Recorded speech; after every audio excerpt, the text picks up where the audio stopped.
অন্যান্য অনেক দল আছে না, একটু ব্যাখ্যা দিয়ে দিচ্ছি। আওয়ামী লীগ, বিএনপি, জাতীয় পার্টি, কমিউনিস্ট পার্টি এরকম দল আছে না নাই? এরা হলো গণতান্ত্রিক দল। এরা কি গণতান্ত্রিক দল? আবার বাংলাদেশ জামাত ইসলামী, ইসলামী আন্দোলন বাংলাদেশ, এই ধরনের দল আসেনি। তারা কি গণতন্ত্র ত্যাগ করে অমান্য করে ইসলামী দল গ্রহণ করছে? গণতন্ত্র মাইন না, তারা ইসলামী দল না, তারা হলো ধর্মভিত্তিক গণতান্ত্রিক দল। তাহলে বাংলাদেশে আছে গণতান্ত্রিক দল আর ধর্মভিত্তিক গণতান্ত্রিক দল। কথা বলে না, শুধু ধর্ম চর্চা করে।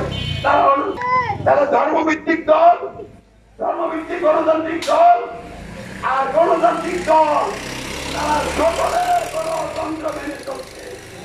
তারা সকলে গণতন্ত্রের সংবিধানের অধীনে বান্দি হয়ে আছে বিধান তারা কাউ ইসলামী দল নয়। ইসলামী দল একমাত্র ইসলামী সমাজ। তাই সকলকে আখেরাতে জান্নাত রাখতে হবে। জান্নাতে যেতে হলে ইসলামী সমাজে শামিল হতে হবে এবং সমাজ এবং রাষ্ট্র থেকে গণতন্ত্রকে হরিয়ে ইসলামের আইন বিধান প্রতিষ্ঠার লক্ষ্যে আল কোরআনকে সংবিধান হিসেবে যে জীবনের সুশাসন ন্যায় বিচার প্রতিষ্ঠা করে সকলের সকল ন্যায্য অধিকার আদায় এবং সংরক্ষণ করতে হবে। দুর্নীতি এবং বৈষম্য মুক্ত কল্যাণকর সমাজ রাষ্ট্র গঠন করতে হবে। ছাত্রদের প্রতি হাঁটবেন না।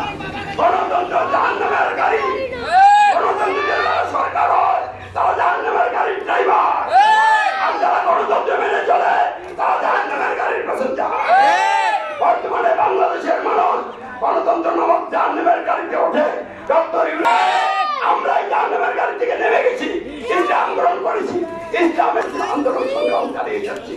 আমরা আপনাদের বন্ধু, আপনাদেরকে ভালোবাসি, আপনাদেরকে গণতন্ত্র থেকে মুক্ত করতে চাই, গণতান্ত্রিক সংবিধানের অধীন থেকে আপনাদেরকে মুক্ত করতে চাই। এই জন্য ফাঁসির মঞ্চ দাঁড়িয়ে হলো। আমরা পিছপা হবো না, আস্তে আস্তে ফাঁসির মঞ্চে যাবো। আল্লাহর ইচ্ছা হলে ফাঁসি হবে, না হলে কেউ কিছু করতে পারবে না। তাই আপনার উপর ভরসা করে এগিয়ে চলেন, এগিয়ে আসুন।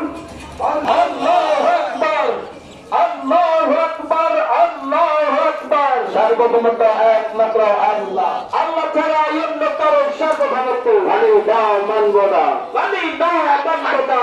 আল্লাহ ছাড়া অন্য কারো সার্বভৌমত্ব, আল্লাহ ছাড়া অন্য কারো আইন বিধান আমি দা মানব না, আমি দা মানব না। আল্লাহ ছাড়া অন্য কারো আইন বিধান, আল্লাহ ছাড়া অন্য কারো শাসন কর্তৃত্ব আমি না মানব না।